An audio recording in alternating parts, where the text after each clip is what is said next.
Maganda umaga, tanghali, hapon, gabi sa zodiac sign na Cancer with the water elements. Lala Baby nagpapakilala. Today is June 6. So, ang reading po natin is up to June 6 to June 13. Yan ha. So, let's see ang inyong energies. Okay? Let's see the energies para sa June 6 to June 13. Oh, meron daw pong success. Yan ha. Tingnan natin mamaya kung saan itong success na ito. Baka sa career, 'di ba? Yan. Sa marriage life ninyo, partnership, children, 'di ba? Yan. Sa inyong family, 'di ba? So, meron ditong tinatawag matatapos, 'di ba? Yan. Narito po ang the world. So, meron ditong tinatawag na magkakaroon ng success. Yan ha? Okay.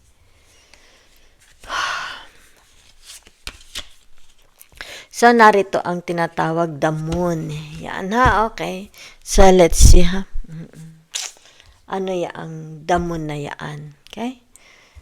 So, meron ditong tinatawag na iniiwasan, ini-evade, 'di ba? Meron ditong tinatawag na ano tawag dito? It's like hindi ko alam kung ito'y sekreto, 'di ba? It's like pangamba, takot, 'di ba? Yan. Or ito yung tinatawag na pamamahinga ng isip. Pwede din ha, okay? For some of you here, ibig sabihin nito, tinatawag na maaring it has something to do about a project, a work, diba? Family, yan. So, nakikita dito, pamamahinga ng isip, okay? It's about time for tinatawag na relaxation or communication to God. Diba? Yan. So, meron pong tinatawag na luck na maa-unlock. Okay? Yan. Kung kayo may mga suliranin, pangamba, katanungan, diba? Kalituhan. Ibig sabihin nito, hindi ito magtatagal, maa-unlock, okay? Matatapos din ito. Kung saan man itong area sa buhay nyo. So, let's see, ha? So, meron ditong tinatawag the page of wands, di ba? Ito yung tinatawag na kung ano itong hinahanap nyo. It's like you are seeking, looking, di ba? Maybe through social media. Para ito is tinatawag na magkaroon ng pagbabago. Okay, yan. It's like you are determined, di ba? Para magkaroon ito ng tinatawag na masolve. Hindi ko alam kung ano ito ha. Dahil so maybe it has something to do about your money, di ba? Finances. Yan. Para ibig sabihin nito, tinatawag na kung kayo is may kagipitan sa pamemera, di ba? It's like you are searching, looking, okay? For, let's say sabihin natin, extra income, another job, di ba? Para lang malutas ang inyong tinatawag financial problems. Or kung ito man has something to do about love, romance, relationship, di ba? Kasi naririto ang tinatawag na may mga ano kayo dito eh. Kasi pag sinabi mong the moon, di ba? May mga katanungan kayo na hindi masagot-sagot. So it's like kung ito yung love relationship, sabihin na natin you are married, di ba? Hindi mo alam, di ba? Kung magkakaroon ng success, kung meron ba tinatawag na forever sa inyong relasyon. Okay? Yan. So, kasi nakakaranas kayo, di ba? Narito kasi ang tinatawag Knight of Pentacles. Nakakaranas kayo ng tinatawag suliranin, di ba? Kabigatan. Maybe you are sad, okay?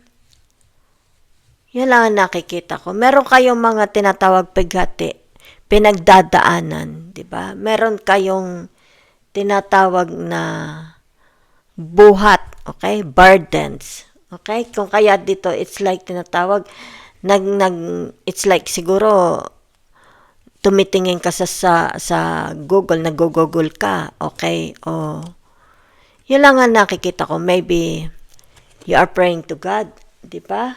Or may mga kinakausap kayong tao. Itong taong ito is tinatawag na mga earth angels, di ba? Para malutas ang problema ninyo. Okay?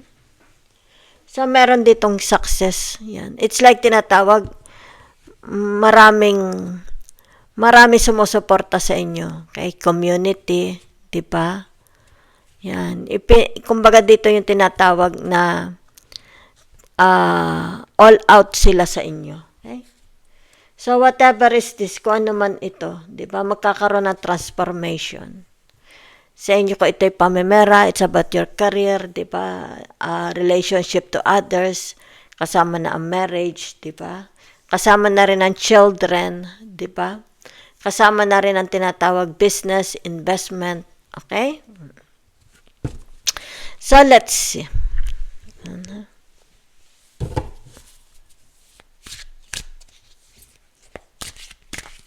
Napaka-private person ninyo. Dito. Okay? Oh, yeah. Ibig sabihin nito, ito yung tinatawag maybe most of the time nasa loob ka lang ng bahay. That's why it's like you don't know what's going on outside. Diba? Nasa loob ka lang, nakikita ko. So, tingnan natin na other cards. Okay. Naririto ang tinatawag na your strength, di ba? Masaya kayo. Hindi ko alam, it's like nakikita ko na may mga kausap kayo, social media, may mga kausap kayong tao. At dito, dinidescribe how happy you are, di ba? Yan. Okay, so nakikita rin dito ang tinatawag na mukhang magkakaroon ka ng success. Okay? Mukhang magkakaroon ka ng role. It's like you will play a role. Yan ha? So, ibig sabihin nito, yung tinatawag na kung ano man ito, role na gagampanan mo, di ba? Siguro, hindi mo pa alam. Okay? Dahil nasa crossroad ka. Yan ha. Kung ito is tatanggapin mo. Narito kasi there is a role to play, di ba?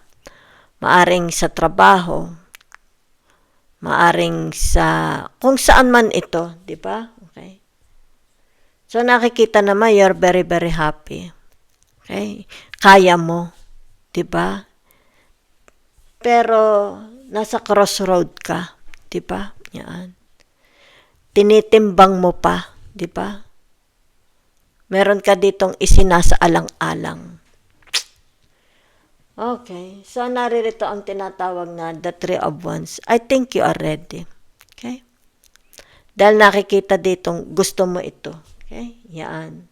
Meron kang gustong patunayan. Something. It's like sabihin na nating kaya mo ito. Yan. You will show the world. Okay? Ibig sabihin nito yung tinatawag na ano meron ka, ano capable ka. Yan ha. Okay.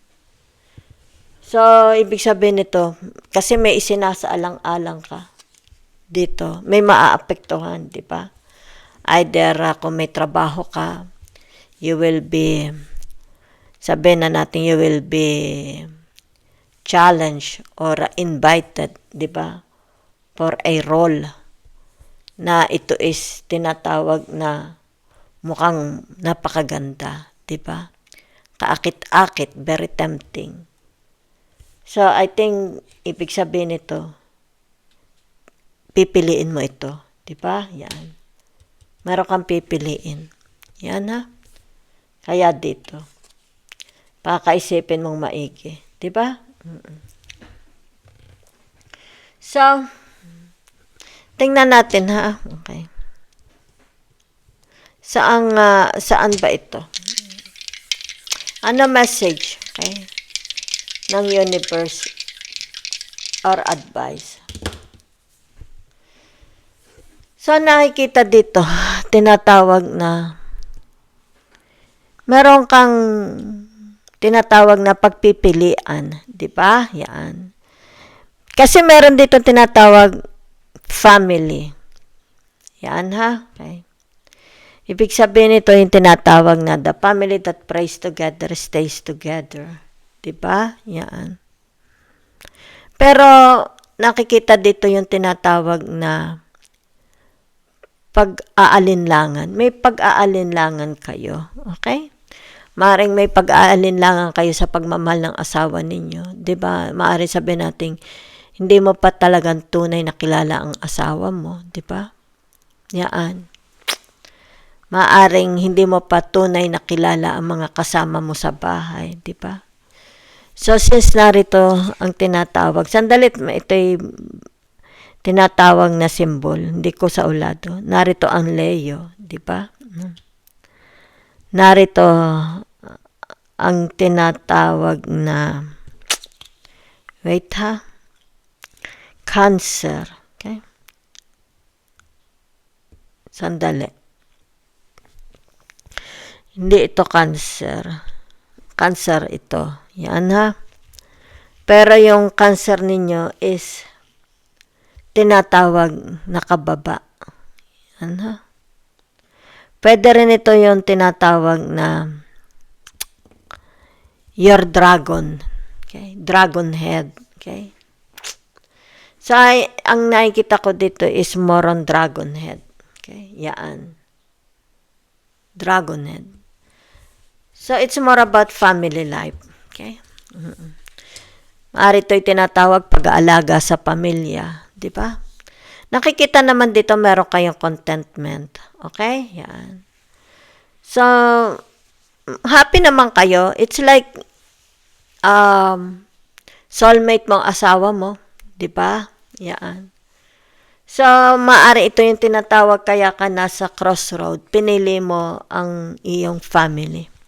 Pinili mo ang pamilya mo. Okay? So, ibig sabihin nito yung tinatawag, you stand. Okay? You stand. It's like tinatawag, susuportahan mo naman ang asawa mo. Diba? Nadiyan ka para suportahan ang asawa mo. Diba? It's like, ito ikaw. Okay? The woman behind the man. Ang success ng asawa mo is tinatawag nakasalalay sa inyo. Okay? So, let's see. Ibig sabihin nito yung tinatawag na i-give up mo ang work mo. Kasi ito narito, okay? I-give up mo ang work mo kasi mas importante sa iyo ang tinatawag na family growing. Okay? Kung kayo may mga anak, di ba? Pag-alaga sa mga anak. Okay? So, whatever is this, kung ano ito, kasi meron dito maa-unlock. Okay? Yan. May maa-unlock po dito. Yan na. Maybe sabihin na nating a legacy. Okay? It's like more on ito is magbibigay katatagan sa iyong buhay. Okay? Magbibigay katatagan sa iyong hinaharap. I think this is tinatawag na ang maa-unlock na ito is pamana. Okay? Ayun lang ang nakikita ko ha. So, ibig sabihin nito, tinatawag na tatatag ang iyong future. Diba? Okay? So, you are always following your intuition. Diba? Yan. So, nakikita dito, magkakaroon ng transformation. Diba? Matatapos, whatever is this, kasi narito ang the moon. Okay? Yan. Magkakaroon din ng ending. kakaroon ng katapusan. Kasi may maa-unlock dito. Yan. I think, ano ito? Will and Testament. Diba? Yan. So, ibig sabihin nito, kita mo, you will be, kayo is nasa tinatawag na social media, more on public, di ba? It's like you are showing what you are capable of, promoting your ideas, promoting your skills, di ba? And people love, sinusuportahan naman kayo, di ba? Yan. So, ibig sabihin nito, whatever is this, kasi narito ang number 4, di ba? House 4. Tapos, ito yung tinatawag na, you have a good relationship sa mga in-laws ninyo, sa parents mo, di ba? Nakikita dito na,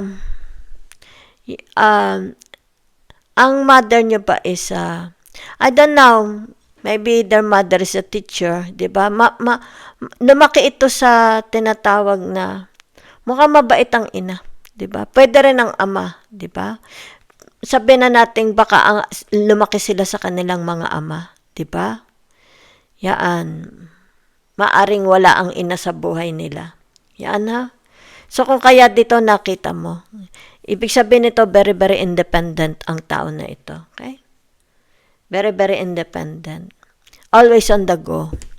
Always on tinatawag na opening, yan dito kasi, very, very open siya. It's like tinatawag na when there is opportunities, kung ano itong mga bukas, di ba? Yan, nakikita mo siya. Okay? Tinatawag readiness niya sa mundo. Di ba? Yan, no? Lagi siyang updated, di ba? Masaya naman ang buhay niya, very, very quiet, very, very private ang taong ito. Okay? Ibig sabihin nito yung tinatawag na mababait ang mga anak nito. Kita mo.